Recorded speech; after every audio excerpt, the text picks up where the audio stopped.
Hello दोस्तों, स्वागत है आपका हमारे YouTube channel science tech Vipin sir में। मैं विपिन मौर्य आपको फिजिक्स और केमिस्ट्री की सारी वीडियो सीक्वेंस से पार्ट 1 से सभी वीडियो यहाँ पर अपलोड करूँगा और पूरे बेस के साथ पढ़ाऊँगा जीरो लेवल से।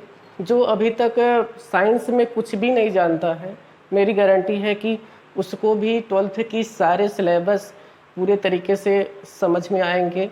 तो हमारे साथ बने रहिए, एकदम मज़ा आने वाला है, पूरी तरीके से फुल फील आ जाएगा। आज का जो हमारा चैप्टर है हम स्टार्ट कर रहे हैं। पहला चैप्टर है कक्षा 12 फिजिक्स का, आवेश और वैद्युत क्षेत्र, चार्ज एंड इलेक्ट्रिक फील्ड। इस चैप्टर का जो स्टार्ट है वो मेन रूप से आवेश से होता है। तो हमें सबसे पहले आवेश को समझना पड़ेगा कि आवेश होता क्या है और इसकी उत्पत्ति कहाँ से हुई है। तो अगर हम स्टार्ट की बात करें आवेश के बारे में, तो आवेश की उत्पत्ति बहुत पहले ही हो गई थी। लगभग आज के 2600 साल पहले 600 ईसा पूर्व में एक थेल्स नामक वैज्ञानिक थे जिन्होंने सर्वप्रथम बताया कि अगर अंबर और ऊन नामक पदार्थ को आपस में रगड़ा जाए तो अंबर पदार्थ में छोटे छोटे वस्तुओं को आकर्षित करने का गुण आ जाता है। परंतु उस समय हमारी साइंस का इतना विकास हुआ नहीं था, इसलिए लंबे समय तक इस बात पे किसी ने ध्यान नहीं दिया। लेकिन 600 ईस्वी में एक फिर नए वैज्ञानिक आए, गिलबर्ट। उन्होंने इनके प्रयोग को फिर से दोहराया और उन्होंने कई और भी प्रयोग किया, जैसे कांच और रेशम के ऊपर किया और एबोनाइट की छड़, बिल्ली की खाल के ऊपर किया, वरन बहुत सारी दुनिया की वस्तुओं के ऊपर प्रयोग किया। और ये बताया कि जो बात आज बहुत साल 2600 साल पहले थेल्स ने बताई थी वह बात सत्य है। वस्तुओं में रगड़ने के बाद आकर्षण का गुण आता है। अब वह चाहे अंबर और ऊन हो, चाहे कांच और रेशम हो, और चाहे एबोनाइट की छड़ या बिल्ली की खाल हो, और बहुत सारी वस्तुएं होती हैं जिनको रगड़ने के बाद आकर्षण का गुण आ जाता है एक दूसरे में। अब हमारे समझ में ये स्टार्ट में नहीं आया कि वस्तुएं के अंदर आकर्षण का गुण क्यों आता है, वस्तुएं एक दूसरे को आकर्षित क्यों करती हैं। तो जब इसका अध्ययन किया गया तो ये पता चला कि जो वस्तुएं होती हैं उसमें रगड़ने के बाद इलेक्ट्रॉन का स्थानांतरण होता है। एक ऐसा आवेशित कण होता है जो सबसे मूल कण माना जाता है, वह एक वस्तु से निकलकर दूसरे वस्तु में स्थानांतरित हो जाता है, जिसके कारण वस्तुओं में एक दूसरे के प्रति आकर्षण का गुण आ जाता है। मेनली हम अगर आवेश के बारे में कहें तो आवेश एक ऐसा मौलिक गुण वस्तुओं में होता है जिसके कारण वस्तुएं स्वयं पर वैद्युत बल का अनुभव करती हैं या दूसरे पर वैद्युत बल लगाती हैं। अगर हम यहाँ पर दिखाएं तो हमने की पॉइंट जो है इस वीडियो के यहाँ पर नोट कर दिए हैं। आवेश क्या होते हैं, आवेश के प्रकार क्या हैं, कितने प्रकार के होते हैं, फिर विद्युत शब्द की कैसे उत्पत्ति हुई, आवेश के कारण क्या होते हैं, और फिर आवेश का मात्रक और बीमा। हम बारी बारी से सब पर डिस्कस करते हैं। तो सबसे पहला जो हमारा की पॉइंट है वो चार्ज है। चार्ज के विषय में कहें तो चार्ज आवेश वह मौलिक गुण है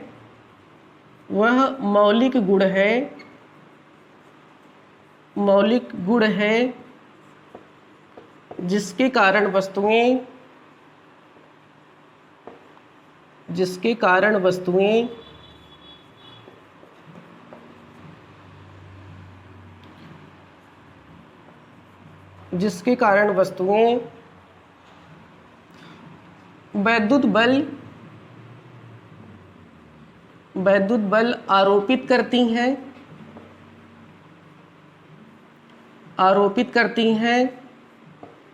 या वैद्युत बल का अनुभव करती हैं।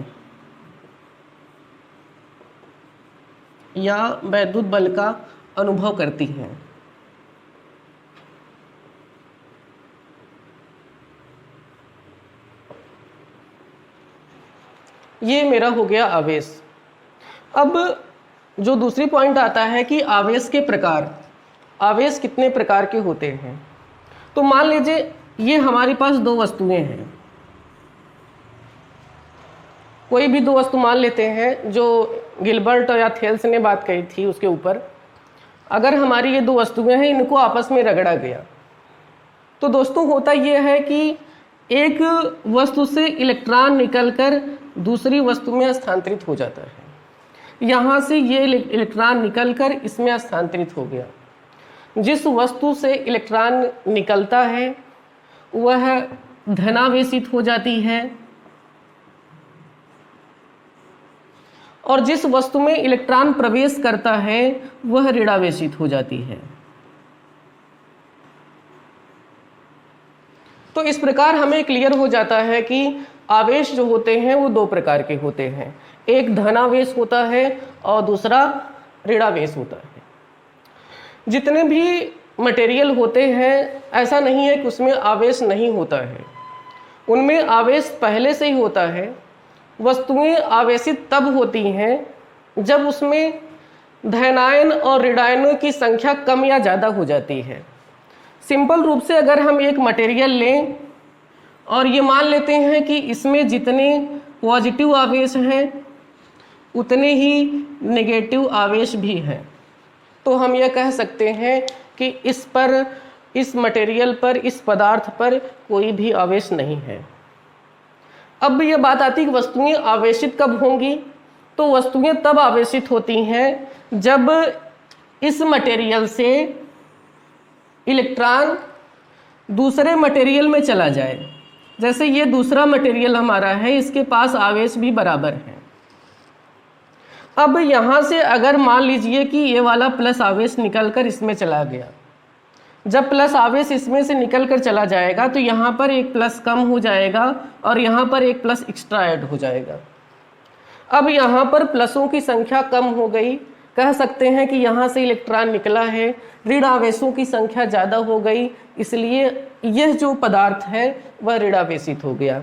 और ये जो पदार्थ है इसमें धनायनों की संख्या बढ़ गई है, इसलिए ये धनावेशित हो गया है। तो ये होता है आवेशित होने का कारण। अब जो हम बात करते हैं कि ये वैद्युत शब्द कहाँ से आया, तो स्टार्ट जो थेल्स ने बताया था कि अंबर और ऊन नामक पदार्थ को आपस में रगड़ने से एक दूसरे के प्रति आकर्षण का गुण आता है। तो इलेक्ट्रिसिटी शब्द की उत्पत्ति भी यहीं से हुआ है। जो अंबर नामक पदार्थ होता है उसको ग्रीक लैंग्वेज में उसका नाम इलेक्ट्रॉन होता है, और इसी इलेक्ट्रॉन के नाम से एक नए शब्द की उत्पत्ति हुई जिसको हम इलेक्ट्रिसिटी कहते हैं। इलेक्ट्रिसिटी, जिसको हिंदी में हम विद्युत कहते हैं। अगर हम ये कहें कि विद्युत क्या होता है, तो कहते हैं कि विद्युत उस अज्ञात शक्ति को कहते हैं जिसके कारण वस्तुएं आकर्षण बल का अनुभव करती हैं। उस अज्ञात शक्ति का नाम ही होता है वैद्युत। अब अगर ये वैद्युत हो गया तो वैद्युत कितने टाइप का होता है, या फिर हम इसका कितने टाइप से अध्ययन करेंगे कक्षा 12 में, तो इसका जो मेन रूप से अध्ययन किया जाता है वो दो प्रकार से किया जाता है। एक होता है स्थिर वैद्युत, जिसको हम बोलते हैं स्टैटिक इलेक्ट्रिसिटी।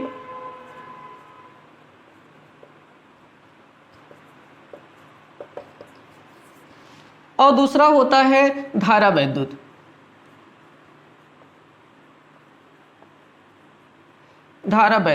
इसको बोलते हैं करंट इलेक्ट्रिसिटी।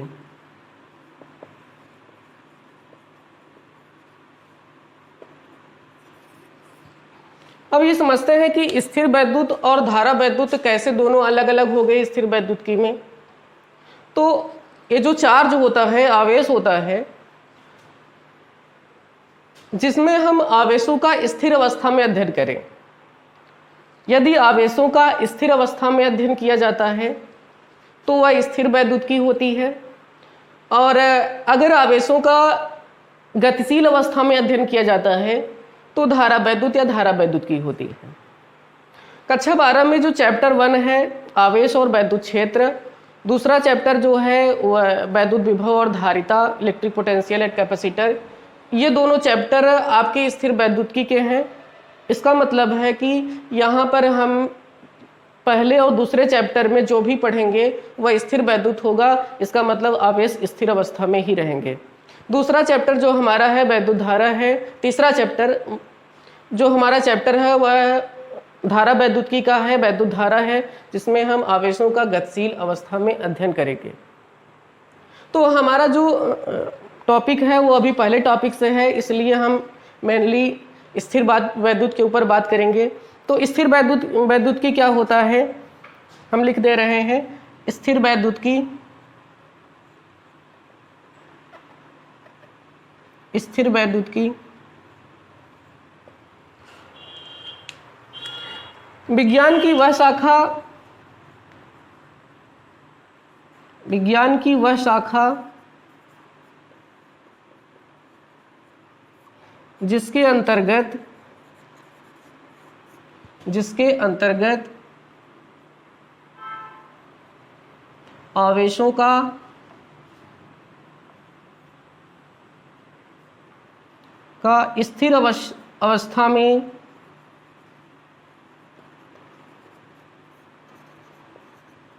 अंतर्गत आवेशों का स्थिर अवस्था में अध्ययन करते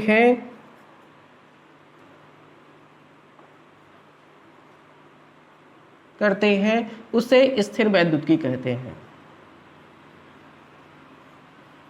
उसे स्थिर वैद्युतिकी कहते हैं।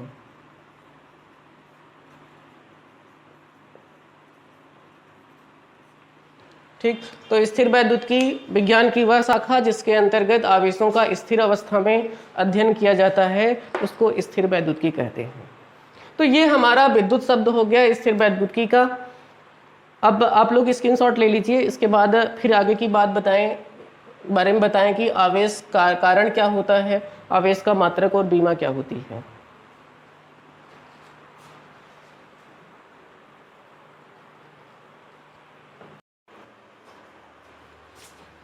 ठीक है दोस्तों, अब देखते हैं कि आवेशन का कारण क्या होता है और आवेश की मात्रक और बीमा क्या होती है। वैसे तो किसी वस्तु को आवेशित होने के बहुत सारे कारण होते हैं, पर यहाँ पर क्लास 12th में हमें मुख्य रूप से चार्जिंग बाई इंडक्शन पढ़ना है, प्रेरण द्वारा आवेशन पढ़ना है। और अभी जो बताया गया कि वस्तुएं एक दूसरे से रगड़ने के बाद भी आवेशित होती हैं। यहाँ पर देखने वाली बात यह है कि ये नहीं है कि वस्तुएं आवेशित होती हैं तो इसमें नए आवेश उत्पन्न होते हैं, बल्कि ये होता है कि वस्तुओं को रगड़ने के बाद एक पदार्थ से दूसरे पदार्थ में इलेक्ट्रॉनों का ट्रांसमिशन होता है। यदि कोई वस्तु आवेशित नहीं है तो इसका मतलब ये नहीं है कि उसके अंदर आवेश नहीं है, बल्कि उसके अंदर आवेश है जो कि बराबर मात्रा में धनायनों और ऋणायनों के होने के कारण वह आवेशित नहीं है। जैसे एक हम सिंपल से उदाहरण से अगर समझें तो एक परमाणु होता है, परमाणु के बीच में नाभिक होता है, उसमें बहुत सारी कक्षाएं होती हैं परमाणु के हिसाब से। कक्षाओं में इलेक्ट्रॉन होते हैं, पहली कक्षा में 2 इलेक्ट्रॉन, दूसरी कक्षा में 8 इलेक्ट्रॉन हो सकते हैं।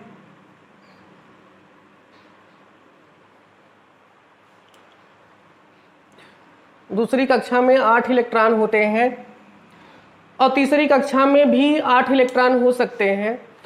अगर सपोज करें कि यह मैग्नीशियम का परमाणु है तो मैग्नीशियम में कम से कम 12 इलेक्ट्रॉन होंगे उसकी कक्षाओं में, और उसके नाभिक में 12 प्रोटॉन होते हैं। यदि मैग्नीशियम के परमाणु में 12 इलेक्ट्रॉन उसकी कक्षाओं में है और उसकी नाभिक में 12 प्रोटॉन है, इसका मतलब कि मैग्नीशियम का जो परमाणु है वह आवेशित नहीं है, उदासीन है, लेकिन फिर भी इसके अंदर आवेश है। यदि किसी कारणवश इसमें का एक इलेक्ट्रॉन निकल जाए एक इलेक्ट्रॉन निकल जाए तो फिर हमारे पास 11 इलेक्ट्रॉन और 12 प्रोटॉन हो जाएंगे। प्रोटॉनों की संख्या इलेक्ट्रॉनों की संख्या से एक अधिक हो गई तो हम ये कह सकते हैं कि एक प्रोटॉन के बराबर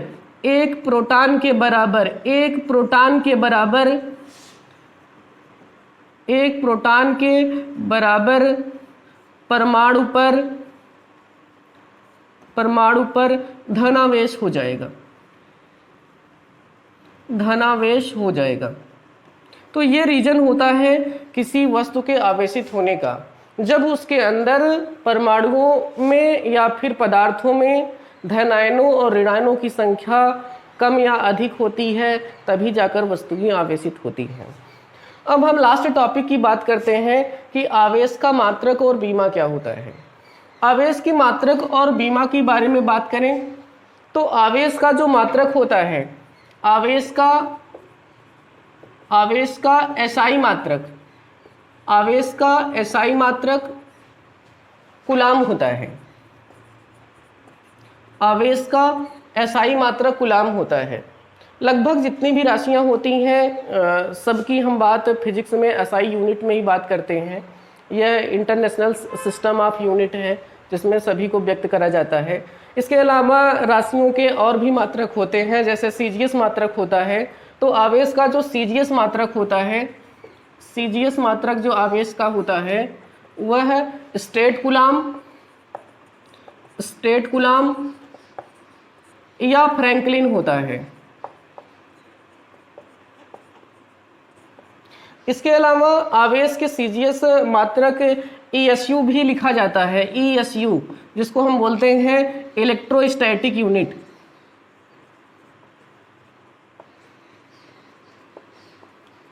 इलेक्ट्रोस्टैटिक यूनिट भी आवेश का सीजीएस मात्रक है।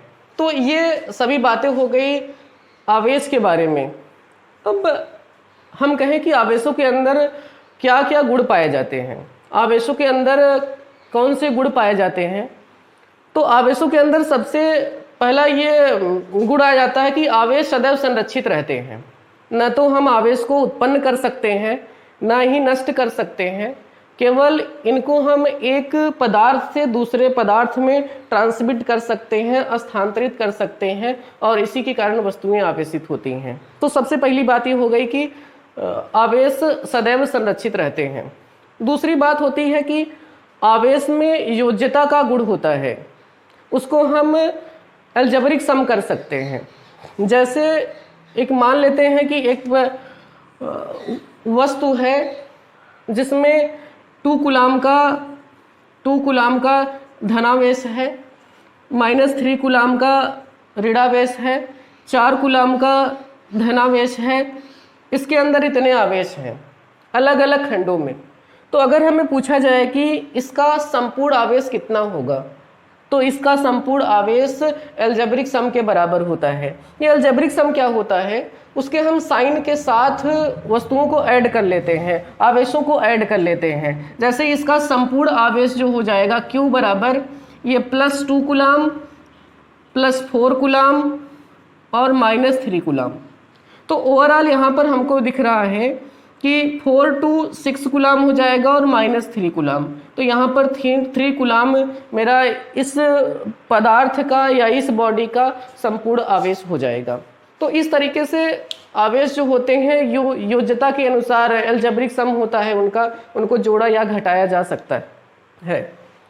तीसरी बात जो होती है कि आवेशों के अंदर क्वांटाइजेशन होता है, इनका क्वांटीकरण किया जा सकता है। एक निश्चित वैल्यू जो होती है, एक इलेक्ट्रॉन का जो आवेश होता है, इसी के पूर्ण गुणित में किसी इलेक्ट्रॉन किसी पदार्थ के ऊपर आवेश आता है।